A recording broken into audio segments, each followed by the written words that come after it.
Hello IIT JEE 2022 aspirants, कैसे हैं आप लोग? I welcome you to the platform of Infinity Vision. जैसा कि आपको पता है कि अब आप क्लास 12th में आ चुके हैं, और अगर मैं मैथमेटिक्स सिलेबस की बात करूं तो उसकी शुरुआत होगी कैलकुलस से। कैलकुलस मैथमेटिक्स डिसिप्लिन का one of the most important branch है। और अगर मैं आईआईटी जेई के नज़रिए से देखूँ तो ये बहुत ही इंपॉर्टेंट है, because it is going to cover your 35 to 40% of the syllabus. और अगर आप किसी भी जेई मेन या जेई एडवांस की वेटेज को भी अगर आप देखेंगे तो करीबन 35% से 40% सवाल सीधे सीधे कैलकुलस से आते हैं। कैलकुलस एक लंबी जर्नी है, जैसा कि आपने कोऑर्डिनेट ज्योमेट्री की एक लंबी जर्नी तय की थी, उसी तरीके से कैलकुलस की भी जर्नी उससे भी ज़्यादा लंबी होगी। और कैलकुलस की शुरुआत होगी फंक्शन चैप्टर से। इसके बारे में थोड़ा बहुत ब्रीफिंग आपको क्लास 11 से है। देखा गया है कि जिस बच्चों की पकड़ ग्राफ में बहुत अच्छी होती है उसकी पकड़ कैलकुलस में बड़ी आराम से नेचुरली आ जाती है। तो पूरी जो नींव है कैलकुलस की वो उसके ग्राफ पे है। तो ये बहुत ही हाईली रिकमेंड किया जाता है बच्चों को कि आप अगर ग्राफ पे पकड़ ले लो तो आपकी कैलकुलस की पकड़ अच्छी हो जाएगी, और अगर आपकी कैलकुलस की पकड़ अच्छी हो गई तो आपकी mathematics syllabus as far as your IIT JEE Mains and advance is concern, उसमें आपको कभी दिक्कत नहीं आएगी। इसी चीज को देखते हुए हम आपको रिकमेंड करेंगे कि आप जो क्लास 11th में जितने भी बेसिक कर्व्स देखे हैं वो आपको बाय हार्ट याद होने चाहिए। एकदम जैसे कि अगर रात को 2 बजे भी अगर कोई आपसे उठा के वो बेसिक कर्व्स की ग्राफ्स पूछे तो आप उसके ग्राफ तुरंत बना दो, बिना with in a fraction of seconds आप उसके बारे में बता सको। और फिर अभी जब हम स्टार्ट करेंगे तो आपके लिए इस वीडियो में हम बात करेंगे ट्रिग्नोमेट्रिक ग्राफ से। मतलब यहाँ पे हम कुछ ट्रिग्नोमेट्रिक फंक्शन जो आपके बेसिक 6 ट्रिग्नोमेट्रिक फंक्शंस हैं उसकी ग्राफ कैसी होगी उसके बारे में बात करेंगे। आई एम श्योर आप सभी को पता है, तो हम वो ग्राफ पहले देखेंगे, ग्राफ कैसा है, और उससे संबंधित जितने भी टर्मिनोलॉजी आएंगे उसको भी आप जरूर ऑब्जर्व करना, क्योंकि उसी से आपकी वो डेफिनेशन डेवलप होगी। और जो फंक्शन चैप्टर जो आपकी पहली शुरुआत होगी उसी में वो सारी टर्मिनोलॉजी डिटेल में भी डिस्कस होगी। तो अगर मैं trigonometric functions, polynomial functions, rational functions, irrational functions, logarithmic functions, exponential functions और भी कुछ स्टैंडर्ड फंक्शंस को बाय हार्ट ध्यान में रख लूं तो मेरा मैथमेटिक्स की जर्नी और खास करके कैलकुलस की जर्नी काफ़ी काफ़ी आसान होगी। तो आइए शुरू करते हैं। ये पहला वीडियो है regarding some basic graphs you must know, और ये पहले वीडियो में हम बात करेंगे ट्रिग्नोमेट्रिक ग्राफ्स की। पहला जो जैसे ही आप ट्रिग्नोमेट्रिक सुनोगे तो आपके पास जो सबसे पहला ग्राफ जो आपसे एक्सपेक्ट किया जाता है that is y is equal to sine x. बहुत ही आसान सा ग्राफ है, I am sure most of you know. इसका ग्राफ कुछ ऐसा दिखता है, आपने क्लास 11th में ऑलरेडी कर रखा है। कोई भी आपसे पूछेगा what is y is equal to sine x, आप तुरंत ये ग्राफ ड्रॉ कर दोगे। आप देखोगे कि ये ग्राफ एक रिपीटेशन पे है और एक वेव जैसा बन रहा है, और आपको ये भी पता है कि इसकी मैक्स और मिन वैल्यू 1 और -1 होती है। लेकिन ये ग्राफ बना कैसे उसके बारे में आइए बात करते हैं। जैसा ही आप कोई ग्राफ बनाते हो, खास करके फंक्शन की ग्राफ अगर आप बना रहे हो, तो आपसे जो सबसे पहली चीज एक्सपेक्ट की जाती है कि क्या आप उसका डोमेन बता सकते हो। डोमेन का डेफिनेशन क्या होता है आप लोग क्लास 11th में ऑलरेडी पढ़ चुके हो। तो अगर डोमेन अगर आपसे पूछता है what is domain of a function या natural domain of a function, तो आप कह सकते हो the set of all values of X for which you get a real function. मतलब अगर आप किसी भी function y is equal to F X में x की जो जो वैल्यूज इनपुट डालते हो उससे आपकी कॉरस्पॉन्डिंग रियल आउटपुट आती है, तो उस set of values of inputs को आप कह सकते हो डोमेन। तो अगर आपसे पूछा जाए what is the domain of y is equal to sine x, तो बेसिकली जब भी अगर इस तरीके की बात हो domain of y is equal to sine x, you have to understand कि आपसे नेचुरल डोमेन पूछा गया है। तो इसका मतलब है कि x की set of all possible value जिसमें साइन एक वैल्यू देगा। तो मतलब दुनिया की कौन सी ऐसी एंगल्स हैं जिसकी आप साइन वैल्यू निकाल सकते हो, तो आप कह सकते हो सर माइनस इन्फिनिटी से प्लस इन्फिनिटी के बीच में जितने भी रियल वैल्यूज हैं रेडियन में मैं उसकी साइन ट्रिग्नोमेट्रिक रेशियो निकाल सकते हो। तो आपसे कोई पूछता है what is the domain of y is equal to sine x, आप क्या बोलोगे? आप बोलोगे x बिलोंग्स टू r। कभी कभी सवाल में आपको डोमेन डिफाइन रहता है, वो डोमेन छोटा भी हो सकता है। तो जब भी आपको डोमेन दिया ना हो सवाल में तो आप उसको नेचुरल डोमेन की तरह लेंगे और आप कहेंगे the domain is x belongs to r when it is talking about y is equal to sine x. दूसरी चीज जो आपसे एक्सपेक्ट की जाती है दैट इज रेंज। बहुत सारे बच्चों को कंफ्यूजन होता है रेंज और कोडोमेन में, जो हम फंक्शन चैप्टर में बहुत डिटेल में पढ़ेंगे। तो अगर आपसे मोटा मोटी पूछा जाए कि रेंज क्या होता है तो आप कह सकते हो जब आप आप देखते हो function y is equal to F x, x होता है input, set of all inputs is domain. उसी तरीके से आप जब x की जितनी वैल्यूज डालोगे जो डोमेन में है तो उसके कॉरस्पॉन्डिंग आपको आउटपुट्स मिलेंगे। Set of all those outputs is called range. अगर आपसे पूछा जाए what is the range of y is equal to sine x, तो आइए देखते हैं। आपको पता है हमने साइन एक्स को डिफाइन किया था एक यूनिट सर्कल ड्रॉ करके। आप जैसा कि जानते हैं ये आपका यूनिट सर्कल है, और आपने कोई भी पॉइंट अगर आप यूनिट सर्कल पे लो, जैसा कि यहां पे आप ले रखे हो x, y, अगर आप यहां से एक परपेंडिकुलर गिराते हो तो this is your y and this is your x and this hypotenuse is 1, और आप डिफाइन करते हो sign theta is height upon hypotenuse, तो आप कहते हो साइन थीटा इज y।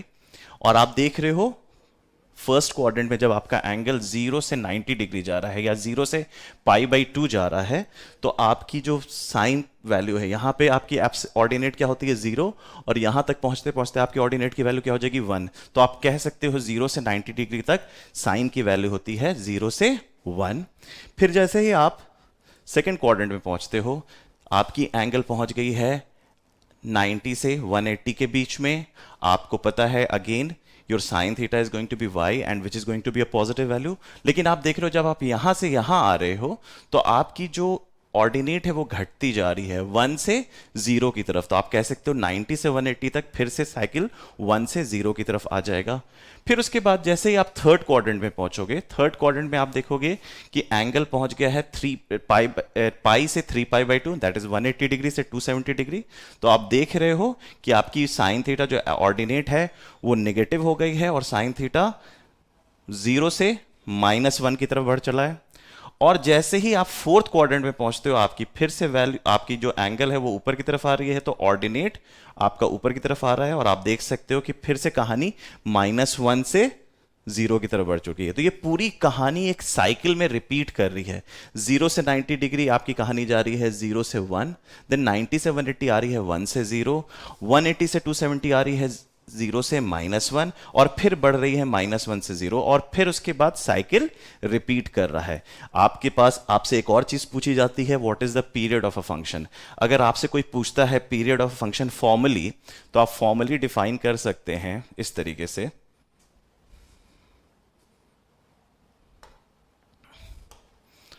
अगर आपसे कोई पूछता है, अगर कोई फंक्शन पीरियोडिक है तो उसका पीरियड पूछता है, तो आप कह सकते हो f is equal to F x is equal to f of x plus t. मतलब एक ऐसा कांस्टेंट जिससे आपका फंक्शन रिपीट करने लगे, इस कांस्टेंट को आप कहते हो पीरियड ऑफ अ फंक्शन। क्या कहते हो इसे आप? Period of a function. और इसकी minimum value for which the function starts repeating, आप उसे कहते हो फंडामेंटल पीरियड। उसे आप क्या कहते हो? Fundamental period. तो जब आपसे कोई पूछता है पीरियड ऑफ अ फंक्शन, तो आप उसका फंडामेंटल पीरियड बता सकते हो। तो आपको पता है कि आपने देखा था कि 360 डिग्री के बाद 2π के बाद आपका कर्व, आपका जो ऑर्डिनेट है sine theta is equal to y, वो रिपीट कर रहा है, फिर से पैटर्न सेम फॉलो कर रहा है। तो आप कह सकते हो the period is going to be 2π, right. तो अब हम कोशिश करते हैं ड्रॉ करने का। तो आपको जैसा कि मैंने कहा है कि आप फर्स्ट, आप जब रेंज देखो, आप सबसे पहले आपको पता है कि डोमेन क्या है इस फंक्शन का, x बिलोंग्स टू r। और अगर मैं ग्राफ ड्रॉ करने की कोशिश करूं तो सबसे पहले मैं 0 पे जाऊंगा, और 0 पे आपको पता है साइन 0 0 होता है, और आपको पता है 90 डिग्री π/2 पे ये अपना मैक्स वैल्यू रीच करता है, फिर पाई पे 0 होता है, फिर 3π/2 पे ये अपनी मिनिमम वैल्यू रीच करता है, और 2π पे फिर से 0 हो जाता है, और फिर ये साइकिल रिपीट हो जाती है। तो आप देख रहे हो कि अगर लेफ्ट साइड में भी आप आओगे तो यही कहानी रिपीट कर जाएगी। So what you know about sine y is equal to sine x, कि भैया ये फंक्शन है जिसका domain x belongs to r है, इसकी रेंज -1 से 1 के बीच में है, -1 से 1 के बीच में है, और ये पीरियोडिक फंक्शन है जो 2π पे रिपीट कर रहा है। एक और खास बात होती है इस फंक्शन की, जो आपने क्लास 11th में पढ़ा था, sine minus theta is equal to minus sine theta. Sine minus theta is equal to minus sine theta. मतलब अगर कोई एफ एक्स है उसका अगर आप माइनस एक्स करते हो, एफ ऑफ माइनस एक्स, अगर वो माइनस ऑफ एफ एक्स हो जाता है तो आप इसे कहते हो ऑड फंक्शन। क्या कहते हो?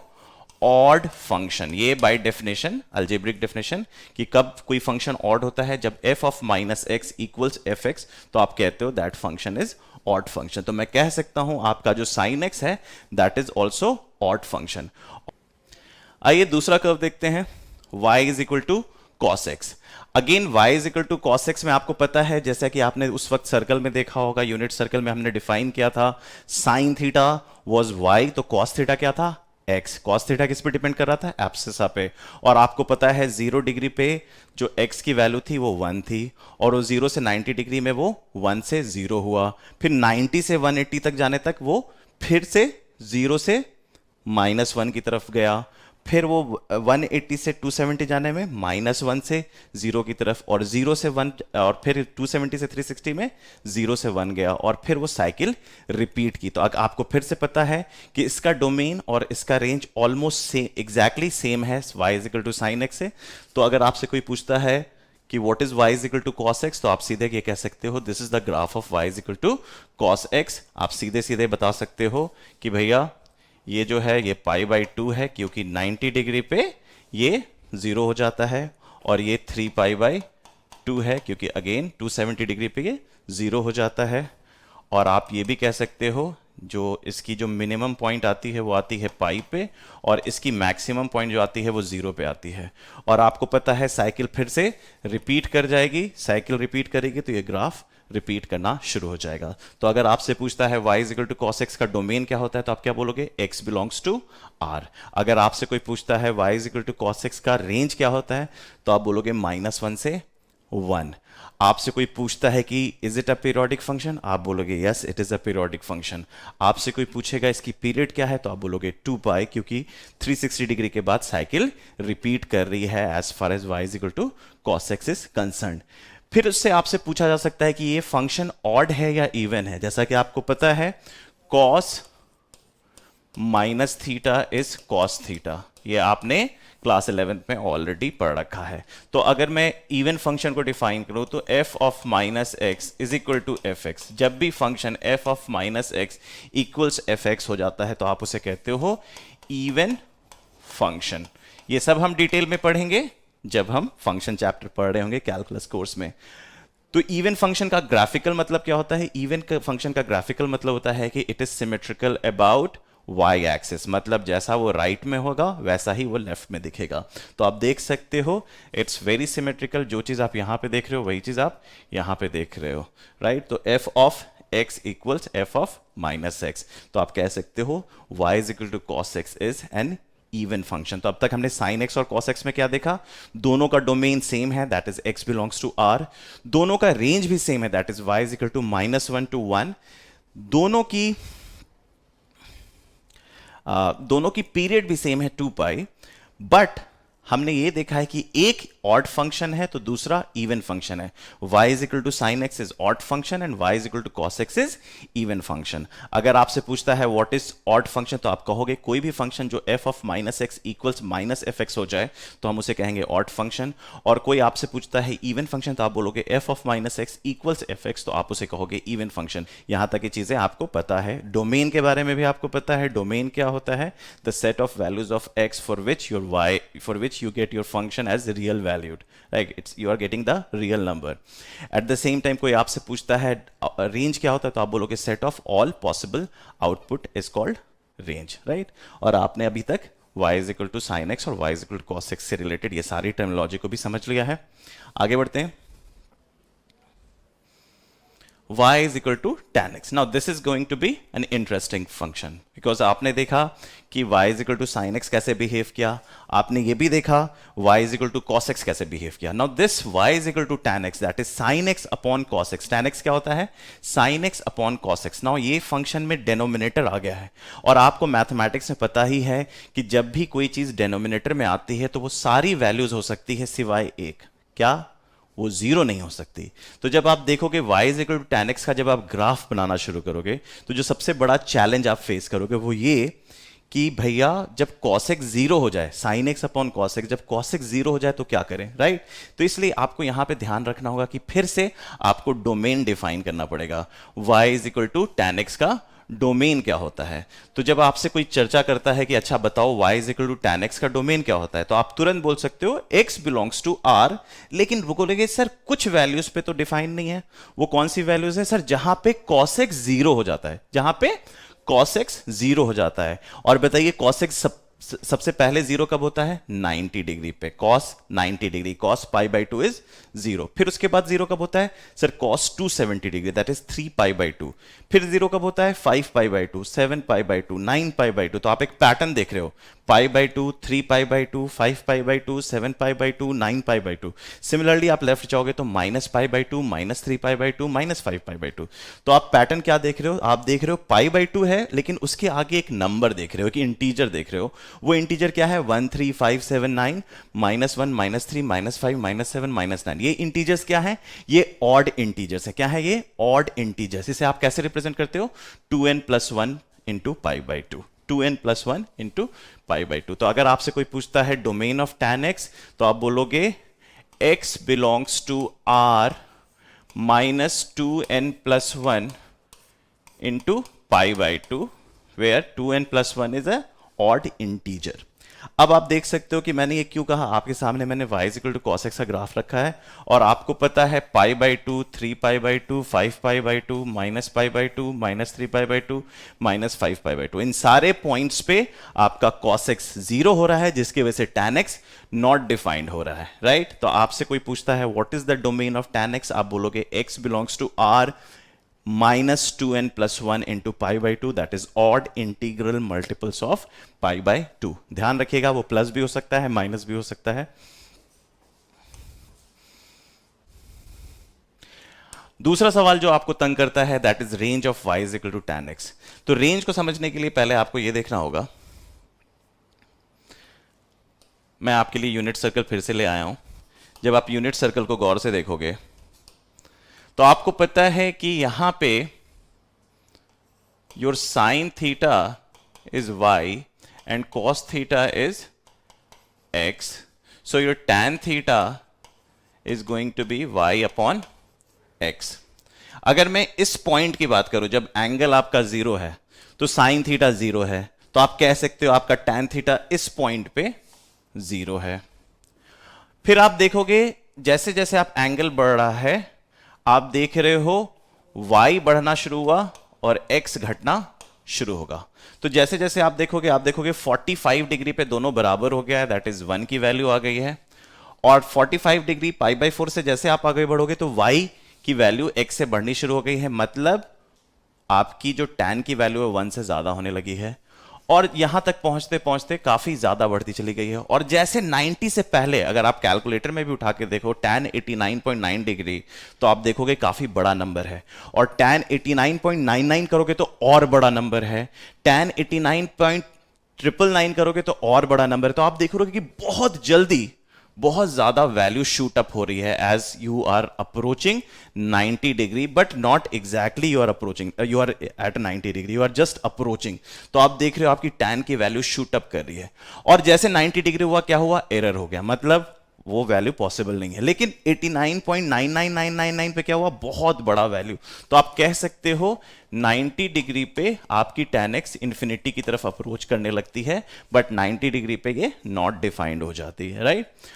तो आप देख रहे हो 0 से 90 डिग्री पे आपका रेंज क्या हुआ? 0 से इंफिनिटी तक चला गया। जैसे ही आप लेफ्ट हैंड साइड में आए, आप सेकंड क्वाड्रेंट में आए, आपका साइन अपोजिट हो गया है, एब्सिस और ऑर्डिनेट अपोजिट साइन के हो गए हैं। तो यहां पे तो आपकी पॉजिटिव वैल्यू आ रही थी, तो यहां पे अब नेगेटिव वैल्यू आएगी। एट द सेम टाइम आप देख रहे हो, आप जैसे tan 90.1 पे जाओगे, tan 90.1 पे अगेन आपकी जो साइन की वैल्यू है वो तो 1 से थोड़ी छोटी हो जाएगी, लेकिन आपकी जो कॉस की वैल्यू है जो आपकी कॉस की वैल्यू वो जीरो से थोड़ी सी बड़ी होगी। और जीरो से थोड़ी सी बड़ी का मतलब क्या है? डिनोमिनेटर में बहुत छोटा नंबर, मतलब overall the fraction is going to be a very very large number but with a opposite sign. तो आप कह सकते हो जैसे ही आप 90 क्रॉस करोगे आप माइनस इंफिनिटी पे आ जाओगे। कहां पे आ जाओगे? माइनस इंफिनिटी पे। तो अगर आप 90.1 90.2 तो आप देखोगे कि भैया आपकी very large negative values drop करना शुरू हुई है। और जैसे ही आप 135 डिग्री पे पहुंचोगे आपकी वैल्यू -1 हो जाएगी, और जैसे ही आप फिर से 180 पे आओगे तो फिर से वैल्यू 0 हो जाएगी, राइट। उसके बाद फिर से कहानी सेम शुरू हो जाएगी। यहां पे दोनों सेम साइन के हैं तो फिर से आपकी tan की वैल्यू पॉजिटिव हो जाएगी, फिर से यहां नेगेटिव थी यहां पे पॉजिटिव हो जाएगी। साइकिल फिर से वही कहानी रचेगा, जीरो से इंफिनिटी तक अप्रोच करेगा। अगेन जैसे आप फोर्थ क्वाड्रेंट में आओगे आप देखोगे यहां पे माइनस इंफिनिटी से आप जीरो की तरफ अगेन अप्रोच करने लगे, मतलब नेगेटिव। तो यहां पे अगर आपसे देखा जाए तो कोई आप कह सकते हो कि आपके जो रेंज है tan y is equal to tan x की जो रेंज है that is all real values, it is taking all possible values between minus infinity to plus infinity. तो आपसे कोई पूछता है what is the domain of y is equal to tan x, तो आप बोलते हो x belongs to r minus odd integral multiple of pi by 2। और अगर आपसे पूछता है what is the range of y is equal to tan x, तो आप बोलोगे minus infinity to plus infinity, right. अब आपसे दूसरी चीज जो पूछी जाएगी वो होगी पीरियड। इसकी पीरियड क्या 2 पाई है? ऑफ कोर्स 2 पाई पे तो ये रिपीट कर रहा है। क्या इसकी फंडामेंटल पीरियड 2 पाई है? तो आपको देखना होगा कि minimum value for which this function is repeating. तो आप ऑब्जर्व करोगे जीरो से infinity, minus infinity to zero, then zero to infinity and minus infinity to zero. तो आप देख रहे हो साइकिल यहीं से रिपीट होना शुरू हो गई, साइकिल यहीं से रिपीट होना शुरू हो गई। तो आप कह सकते हो सर फंडामेंटल पीरियड इसका पाई होगा, मतलब minimum value for which the function starts repeating. तो आप कह सकते हो इसकी पीरियड सर हम कहेंगे पाई। साइन थीटा और कॉस थीटा की पीरियड क्या थी? 2 पाई। इसकी पीरियड क्या है? पाई। ये ध्यान में आपको रखना होगा। तो आइए ग्राफ बनाने की कोशिश करते हैं।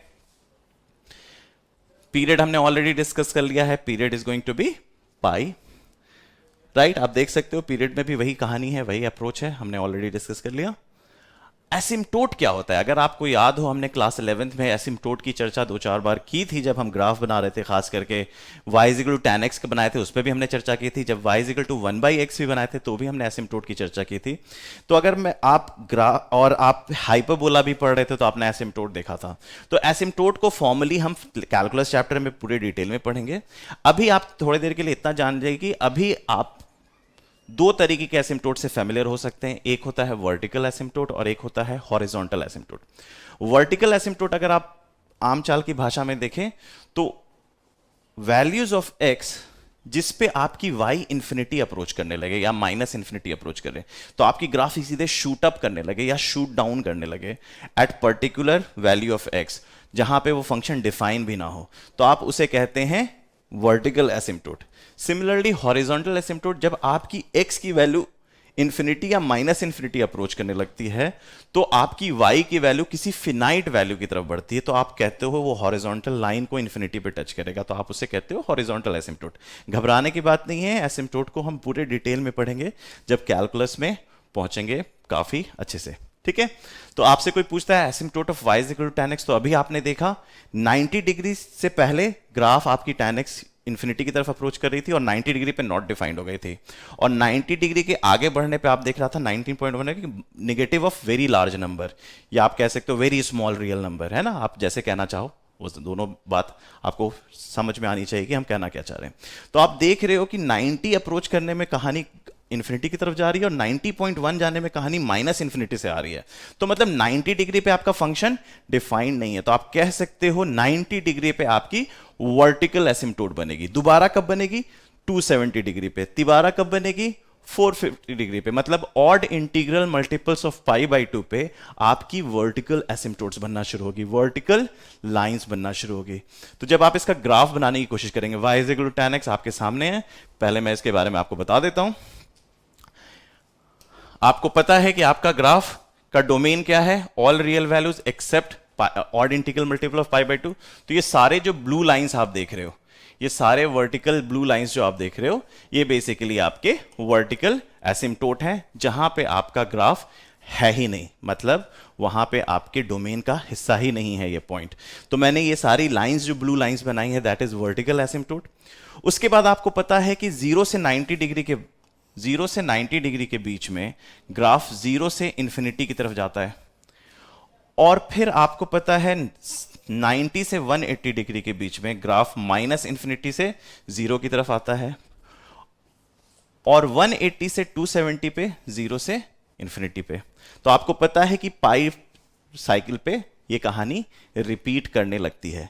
आप ये जो ग्राफ है ये ऐसा शेप क्यों ले रहा है, ये इस तरीके का क्यों दिख रहा है, ये सारी चीजें हम एप्लीकेशन ऑफ डेरिवेटिव नाम के चैप्टर में पढ़ेंगे कि ग्राफ कब ऊपर से कॉनकेव या कॉन्वेक्स दिखता है, कब ग्राफ स्मूथ होता है, कब ग्राफ स्मूथ नहीं होता है। ये सारी चीजें आप कैलकुलस से पढ़ेंगे। तो इसलिए आपको ये सारी बेसिक कर्व्स अगर दिमाग में है तो आप उन सारे थ्योरी से बड़े आराम से दोस्ती कर पाएंगे। तो एट द सेम टाइम आप देख रहे हो कि आपकी ग्राफ ये होगी और साइकिल रिपीट कर जाएगा। अब आपसे पूछा जा सकता है इसके बारे में क्या क्या, कि भैया इसका डोमेन बता दो। तो आपको पता है all real values except odd integral multiple of π/2। दूसरा पूछा जा सकता है इसकी रेंज बता दो, तो आप बोलोगे माइनस इंफिनिटी से प्लस इंफिनिटी। फिर आपसे पूछा जा सकता है कि ग्राफ जीरो कहां कहां पे हो रहा है, तो आप कह सकते हो 0 पे हो रहा है, पाई पे हो रहा है, राइट। 0 और पाई पे आपकी ग्राफ 0 हो रही है। पूछा जा सकता है इसका पीरियड कब है, मिनिमम फंडामेंटल पीरियड कब है, तो आप कहोगे सर इसका फंडामेंटल पीरियड पाई है। फिर आपसे क्या पूछा जा सकता है कि ये फंक्शन ऑड है या इवन है, तो आपको ऑलरेडी पता है tan minus theta minus tan theta होता है, tan minus theta minus tan theta होता है। तो y is equal to tan x क्या होगा, ऑड फंक्शन होगा, क्योंकि f of minus x is equal to minus f x. देख लिया। अब आता है y is equal to sec x. तो अब आपको अप्रोच समझ में आ गया है कि y is equal to sec x को कैसे समझे। y is equal to sec x की अगर मैं बात करूं तो sec x is basically 1 by cos x, and you don't want your denominator to become 0, तो cos x should not be equal to 0। cos x 0 कब होता है, आपको पता है ऑड इंटीग्रल्स ऑफ π/2 पे cos x 0 हो जाता है। तो इसका डोमेन क्या होगा, तो आप बोलोगे इसका डोमेन होगा x belongs to r minus 2n plus 1 π/2। बिल्कुल एग्जैक्टली सेम होगा जो tan x का डोमेन है वो sec x का भी होगा, क्योंकि tan x के भी डिनोमिनेटर में क्या होता है cos x, और sec x के भी डिनोमिनेटर में क्या होता है cos x। तो डोमेन की बातें हो गई, राइट। सेम वही चीज है, आपको पता है ये सारी जगह आपकी कहानी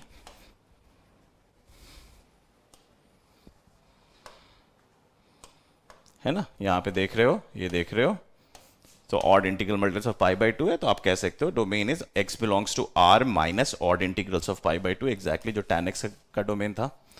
दूसरी चीज जो आपसे पूछी जा सकती है रेंज। नाउ इसकी रेंज निकालने के लिए आपको कुछ बेसिक रूल्स ऑफ इनइक्वालिटी पता होनी चाहिए। जैसे अगर मैं आपसे पूछूं a and b are positive number, a and b are positive number, और मैं कहूं a is strictly greater than b और greater than equal to b, जो भी आप कह लो। तो अगर मैं दोनों साइड रेसिप्रोकल लेता हूं 1 बाई a 1 बाई b, तो बताइए कौन बड़ा होगा। डेफिनेटली आपको पता है रूल ऑफ इनइक्वालिटी, ये बड़ा होगा, राइट। उसी तरीके से एक और सिनारियो लेते हैं, c and d are negative numbers, c and d are negative numbers and c is greater than or equal to d, c is greater than or equal to d। तो बताइए अगर मैं इन दोनों का रेसिप्रोकल ले लूं तो कौन बड़ा होगा। इसमें भी साइन रिवर्स कर जाएगा, इसमें भी साइन रिवर्स कर जाएगा। आप इस चीज को y is equal to 1 by x के ग्राफ से भी समझ सकते हो, जो आपका ये ग्राफ होता है y is equal to 1 by x. आप देख रहे हो नेगेटिव वैल्यूज के लिए भी ये डिक्रीजिंग है और पॉजिटिव वैल्यूज के लिए भी डिक्रीजिंग है, या आप कॉमन सेंस से नंबर से भी वैल्यू पुट करके ये चीज चेक कर सकते हो। तो ये आपको पता चल चुका है कि दोनों नंबर अगर सेम साइन का है, दोनों नंबर अगर सेम साइन का है तो उसका रेसिप्रोकल क्या होता है, उसका रेसिप्रोकल लेने पे अगर a is greater than equal to b तो रेसिप्रोकल लेने पे साइन उल्टा हो जाता है, क्योंकि डिक्रीजिंग फंक्शन में साइन उल्टा हो जाता है। हमने बेसिक मैथ्स में भी इसकी बात की थी, और जब हम फंक्शन को डिटेल में पढ़ेंगे तो इसकी बात फिर से करेंगे, तो घबराने की जरूरत नहीं है अगर आप इस चीज को रिलेट नहीं कर पा रहे। तो सेम वे आपको पता है cos x,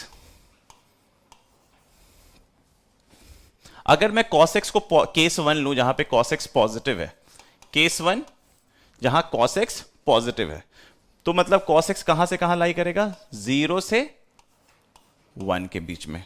cos x किसी बीच लाई करेगा, 0 से 1 के बीच में, when cos x is positive. अगर मैं रेसिप्रोकल ले लेता हूं 1 अपॉन cos x, तो आप कह सकते हो it would be greater than 1, क्योंकि 1 का रेसिप्रोकल 1 होता है। और यहां पे आप कह सकते हो इट वुड बी, अब ये 1 अपॉन 0 तो नॉट डिफाइंड है, तो इसको तो ऐसे कुछ आप लिख नहीं सकते, तो आप क्या कहना चाहोगे, आप instead of that you will write infinity, you will write infinity. तो आप कह सकते हो कि अगर ये कहानी है तो मैं कह सकता हूं 1 upon cos x is basically lying between infinity and 1, और 1 अपॉन cos x क्या होता है, sec x, तो आप कह सकते हो your sec x lies between 1 and infinity. Case 1 है जब cos x पॉजिटिव है, तो आपके पास एक चीज पता चल गई कि अगर cos x पॉजिटिव है तो sec x 1 से इंफिनिटी के बीच में लाई करेगा। केस 2 ले लेते हैं। केस 2 क्या है, cos x negative. cos x negative मतलब cos x would lie between -1 and 0, right. cos x would lie between -1 से 0। अगर मैं रेसिप्रोकल ले लूं, दोनों नेगेटिव है, तो 1 अपॉन cos x और -1, तो ये क्या हो जाएगा, ये बड़ा हो जाएगा। इस बार क्या हो जाएगा, -1 का रेसिप्रोकल -1 होता है। और यहां पे आपको ध्यान देना होगा कि आप नेगेटिव नंबर से कंपेयर कर रहे हो, तो ये -इंफिनिटी से बड़ा हो जाएगा। मतलब sec x जो है that is lesser than -1 but greater than -infinity. तो आप कह सकते हो -इंफिनिटी से -1। तो अगर आपसे कोई पूछता है sec x का रेंज क्या होगा, तो आप कहोगे सर sec x का रेंज होगा -इंफिनिटी से -1, -1 वुड बी इंक्लूडेड, यूनियन 1 से इंफिनिटी, राइट। तो आपको कोई पूछता है डोमेन ऑफ sec x, तो आप कहोगे all real values except odd integral multiples of π/2। और अगर आपसे पूछता है रेंज, तो आप बोलोगे -इंफिनिटी से -1, -1 इंक्लूडेड, यूनियन 1 से इंफिनिटी। हमने सेट चैप्टर में ये सारे नोटेशंस और ये सिंबल्स पढ़ रखे हैं, तो आई एम श्योर आपको दिक्कत नहीं आ रही होगी। Period of y is equal to sec x। देखिए आपको पता है cos x का पीरियड 2π होता है, और cos x का ही आप रेसिप्रोकल ले रहे हो जिसमें आपको sec x मिल रहा है। तो जिस तरीके से cos x बिहेव करेगा पीरियोडिकली, वैसे ही sec x भी बिहेव करेगा। तो sec x की पीरियड क्या होगी, 2π, ठीक है। एसिम्प्टोट, हम लोग जब चैप्टर पढ़ रहे होंगे फंक्शन, तो हमने पीरियोडिसिटी में हम ये भी बात करेंगे कि जब f(x) पीरियोडिक फंक्शन होता है और उसकी पीरियड p होती है, तो 1/fx, fx to the power 2, इन सब चीज़ों को, या कंपोजिट फंक्शन, ये सारी चीज़ें, सारे नुआंसेस हम सीखेंगे। सो डोंट वरी, घबराने की ज़रूरत नहीं है अगर कोई चीज़ थोड़ी सी आपको समझ में नहीं आ रही तो। लेकिन हमें बस इतना इंश्योर करना है कि ये सारी इंफॉर्मेशन जो बेसिक फंक्शंस की है वो हमारे कंट्रोल में हो, तभी हम आगे जितने भी फंडामेंटल थ्योरीज आएंगे कैलकुलस से रिलेटेड, आप उसको पूरे गर्दन से पकड़ पाओगे, ठीक है। अगेन एसिम्प्टोट की चर्चा हमने की थी कि हॉरिजॉन्टल एसिम्प्टोट और वर्टिकल एसिम्प्टोट। अभी आपको मोटा मोटी वर्टिकल एसिम्प्टोट की बात करनी है। आपको पता है ऑड इंटीग्रल मल्टीपल्स ऑफ π/2 पे cos x 0 हो जाता है, तो sec x भी नॉट डिफाइंड हो जाएगा। तो आप कह सकते हो हम π/2, 3π/2, 5π/2, 7π/2, -π/2, -3π/2 सब पे हम वर्टिकल एसिम्प्टोट्स बना लेंगे। तो आप जैसा कि देख रहे हो, आपको पता है π/2, 3π/2, 5π/2, -π/2, -3π/2, -5π/2, इन सारे ऑड इंटीग्रल मल्टीपल्स पे आपने एसिम्प्टोट बना लिया। एट द सेम टाइम आपको डोमेन पता चल चुका है, r minus odd integral of π/2। Range भी आपको पता है कि -इंफिनिटी से 1 होगा, या -इंफिनिटी से -1 होगा, या 1 से इंफिनिटी के बीच में होगा। जब आप फर्स्ट क्वाड्रेंट में 0 से π/2 के क्वाड्रेंट में हैं, तो आपको पता है cos x 0 पे 1 होता है, तो sec x भी 1 होगा। और जैसे जैसे वो 90 डिग्री होगा तो ये शूट अप करेगा इंफिनिटी पे।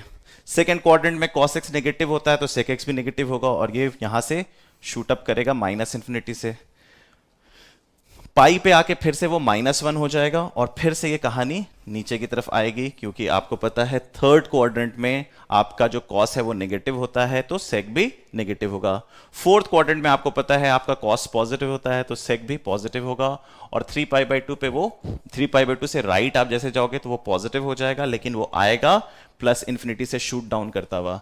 तो ये शूट डाउन करता हुआ आया है और यहां पे कहानी आ गई और यहां से 2π पे कहानी रिपीट करना शुरू करती है। तो आपसे कोई पूछता है sec x का पीरियड क्या है, आप कह सकते हो 2π। रेंज आपको पता है तो आप देख सकते हो -1 और 1 के बीच में जो लाइन है वहां पे आपको कोई भी पोर्शन नहीं दिख रहा होगा, कोई भी पोर्शन ऑफ द कर्व आपको नहीं दिख रहा होगा बिटवीन -1 एंड 1, क्योंकि आपकी जो sec x की रेंज है वो -1 के 1 के बीच में आती ही नहीं है।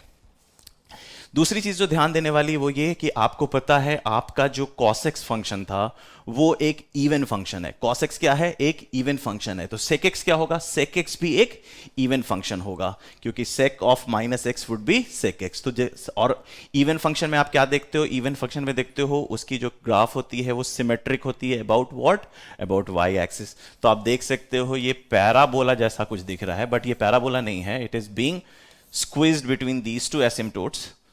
और फिर यहां पे भी आप देख रहे हो सेम चीज फ्लिप डाउन हो चुकी है, तो आप बड़े आराम से इसकी ग्राफ ड्रॉ कर सकते हो। तो आपको यह भी पता चल चुका है कि ये ग्राफ एक इवन फंक्शन है। ओके बच्चों, यहां तक समझ में आ गया, हमने 4 ग्राफ समझ लिए। अब जो आगे की 2 है वो बड़ी ही आसान है, आपको ऑलरेडी आइडिया लग चुका है कि आगे कैसे हैंडल करना है। आपसे पूछा जा रहा है y = cosec x।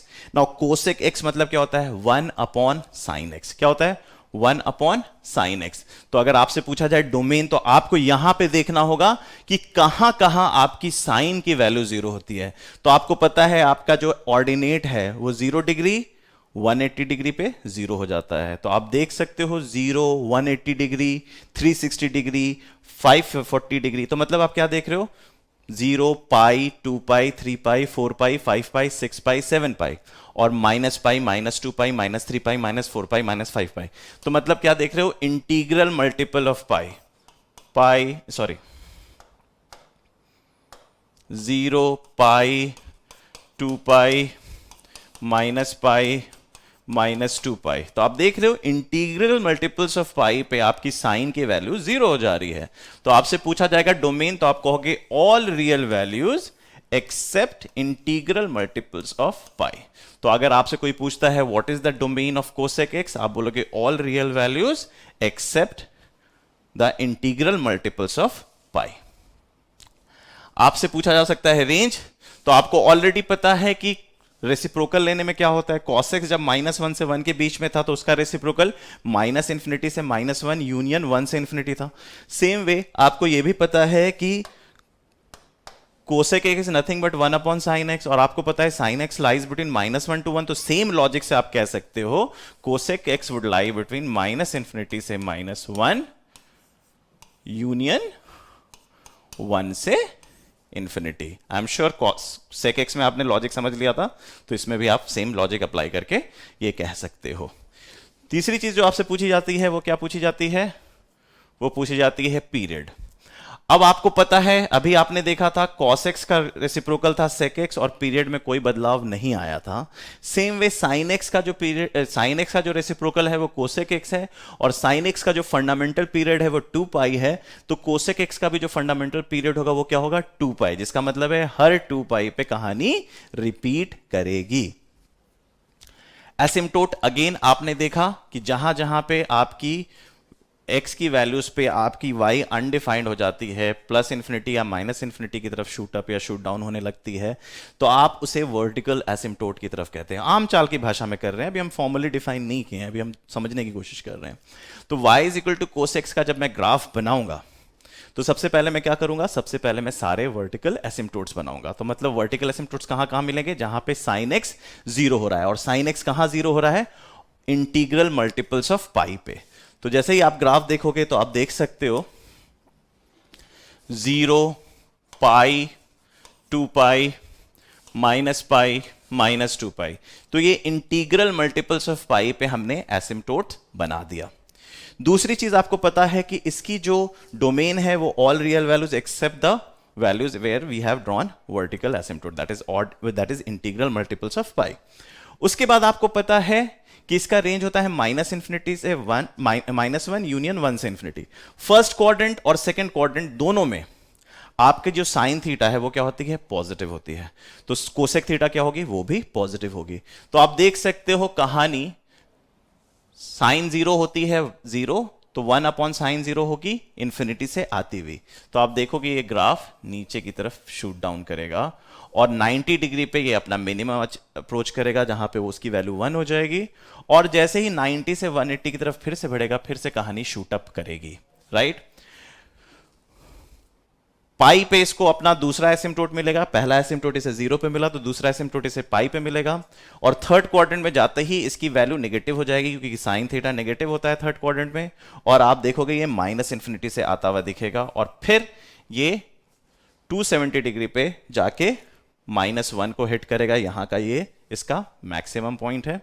और फिर उसके बाद फोर्थ क्वाड्रेंट में आपको पता है कि साइन थीटा अगेन नेगेटिव रहता है, और -1 को हिट करने के बाद, अपने मैक्स वैल्यू को हिट करने के बाद फिर से वो नीचे की तरफ आएगा।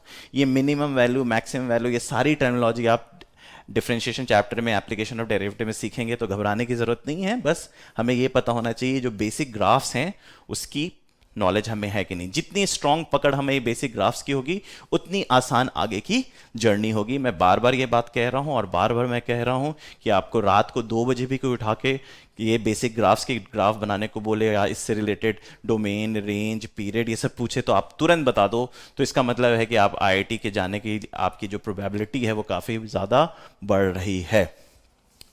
दूसरी चीज जो आपको देखनी है कि इसका पीरियड आपको पता है 2 पाई है, तो इसलिए आप देख रहे हो हर 2 पाई पे ये कहानी रिपीट कर रही है। तीसरी चीज जो आपको देखनी है कि y is equal to sine x क्या था, एक ऑड फंक्शन था, तो कोसेक एक्स क्या होगा, कोसेक एक्स भी ऑड फंक्शन होगा। ऑड फंक्शन का मतलब क्या है, it would be anti symmetric. आइए लास्ट ग्राफ पे आते हैं, इस वीडियो का last graph, that is y is equal to cot x. Cot x में भी आपको ज्यादा दिमाग लगाने की जरूरत नहीं है क्योंकि आप ऑलरेडी tan x बना चुके हो, तो कॉट एक्स भी सेम फिलॉसफी पे बिल्ड होगी। कॉट एक्स क्या होता है, cos x upon sine x, इस बार डिनोमिनेटर में क्या है, साइन एक्स, तो बिल्कुल cos x जैसा बिहेव करेगा। तो इसका डोमेन क्या होगा, all real values except integral multiples of pi, all real values except integral multiples of pi. तो अगर आपसे कोई पूछता है what is the domain of cot x, तो आप बोलोगे all real values except the integral multiples of pi. तो आपको यह भी पता चल चुका है कि इसका वर्टिकल एसिम्पटोट क्या होगा, इसका वर्टिकल एसिम्पटोट होगा 0 पाई, 2 पाई, 3 पाई, 4 पाई। तो जो भी कोसेक एक्स का वर्टिकल एसिम्पटोट होगा वही कॉट एक्स का भी वर्टिकल एसिम्पटोट होगा। रेंज के बारे में आपको ऑलरेडी पता है कि tan x अगर माइनस इंफिनिटी से इंफिनिटी के बीच में लाई कर रहा है, तो cot x भी माइनस इंफिनिटी से इंफिनिटी के बीच में लाई करेगा क्योंकि वो उसका रियल वैल्यू है। अगर x बिलोंग्स टू, आप जैसा देख रहे हो कि cot x क्या होता है, cos x upon sin x होता है, तो सिमिलरली सेम लॉजिक से आप कह सकते हो कि cot x भी माइनस इंफिनिटी से इंफिनिटी तक जाएगा, right. Period again tan x का जो पीरियड है वही cot x का होगा क्योंकि tan x का रेसिप्रोकल ही cot x है। हमने देखा था tan x का पीरियड क्या था, पाई, तो cot x का भी फंडामेंटल पीरियड क्या होगा, पाई। एसिम्पटोट अभी हमने आपको बता दिया है कि जहां पे sin x 0 होगा वहां पे एसिम्पटोट होगा, that is integral multiples of pi. तो अगर मैं ग्राफ देखने की कोशिश करूं तो सबसे पहले मैं इसके वर्टिकल एसिम्पटोट्स बना दूंगा, 0 पाई, 2 पाई, माइनस पाई, -2 पाई, राइट। तो ये सब आपके इंटीग्रल मल्टीपल्स ऑफ पाई हैं। आप देख सकते हो पाई by 2, 3 pi by 2, minus pi by 2, -3 pi by 2 पे ये ग्राफ 0 हो रहा है, होना भी चाहिए था। फर्स्ट क्वाड्रेंट में आपको पता है cos x upon sine x होता है, साइन x 0 होता है 0 पे, तो कहानी इंफिनिटी से आती हुई दिखेगी और ये नीचे शूट डाउन होता हुआ दिखेगा, और आप देखोगे 90 डिग्री पे आके ये 0 हो गया है। फर्स्ट क्वाड्रेंट में पॉजिटिव होता है, सेकंड क्वाड्रेंट में नेगेटिव होता है। आप देखोगे जैसे ही आप 90 क्रॉस करोगे तो फिर से ये 0 से बढ़ने की कोशिश करेगा, और इवेंचुअली जैसे ही आप 180 टच करोगे आपका साइन x फिर से 0 हो जाएगा, और फिर आपकी ग्राफ माइनस इंफिनिटी जाएगी। At the same time cycle will repeat with pi, तो आप देखोगे इस तरीके का जो है ये रिपीट होना शुरू होगा। गौर से ध्यान ध्यान रखिएगा कि ये जो हम शेप ले रहे हैं अभी हमें पता नहीं है कि ये शेप आता कैसे है, अभी हम बस बाय अंडरस्टैंडिंग समझ रहे हैं। जब हम एप्लीकेशन ऑफ डेरिवेटिव पढ़ लेंगे, कॉन्केविटी कॉन्वेक्सिटी पढ़ लेंगे, तो हम बड़े आराम से गेस कर पाएंगे कि कब ग्राफ ऐसे टर्न करेगा, कब ग्राफ ये यहाँ पे ट्विस्ट मारेगा, टर्न मारेगा, point of inflection, local max, local मिन, ये सारी चीजें हम आगे जब कैलकुलस की जर्नी बढ़ेगी धीरे धीरे हम सीखते जाएंगे। एट द सेम टाइम आपसे पूछा जा सकता है कि अच्छा भैया ये ऑड फंक्शन है या इवन फंक्शन है, तो आपको पता है tan x एक ऑड फंक्शन है तो cot x भी ऑड फंक्शन होगा। This finishes your first 6 fundamental graphs of trigonometry. ये 6 ग्राफ्स आपको रटे हुए होने चाहिए। इस 6 ग्राफ के ही आधारित पे आप इनवर्स ट्रिगो नाम के चैप्टर पढ़ते हो। इसी 6 ग्राफ से इतने सारे टर्मिनोलॉजी जो निकल के आए हैं उसकी ही अंडरस्टैंडिंग आप आगे चल के फंक्शन चैप्टर में पढ़ोगे। Eight the same time next video में हम डिस्कस करेंगे कुछ अल्जेब्रिक फंक्शंस की, उसके बाद ट्रांसेंडेंटल फंक्शंस में ऑलरेडी ट्रिग्नोमेट्री में हमने ट्रांसेंडेंटल फंक्शंस टच किया है, तो हम लॉगरिथमिक फंक्शन और एक्सपोनेंशियल फंक्शन टच करेंगे। उसके बाद ग्रेटेस्ट इंटीजर फंक्शन है और भी कुछ फेमस बेसिक कर्व्स हैं जिसको हमें इस वीडियो में डिस्कस करना है, और धीरे धीरे हम अपनी कैलकुलस की जर्नी धीरे धीरे शुरू करेंगे। ओके बच्चों, तो मिलते हैं नेक्स्ट वीडियो में। इस सारे कर्व्स को आप मास्टरी करना शुरू करो और सारी चीज़ों को पेन पेपर पे ड्रॉ करना सीखो। ओके बच्चों, all the best, bye bye, take care.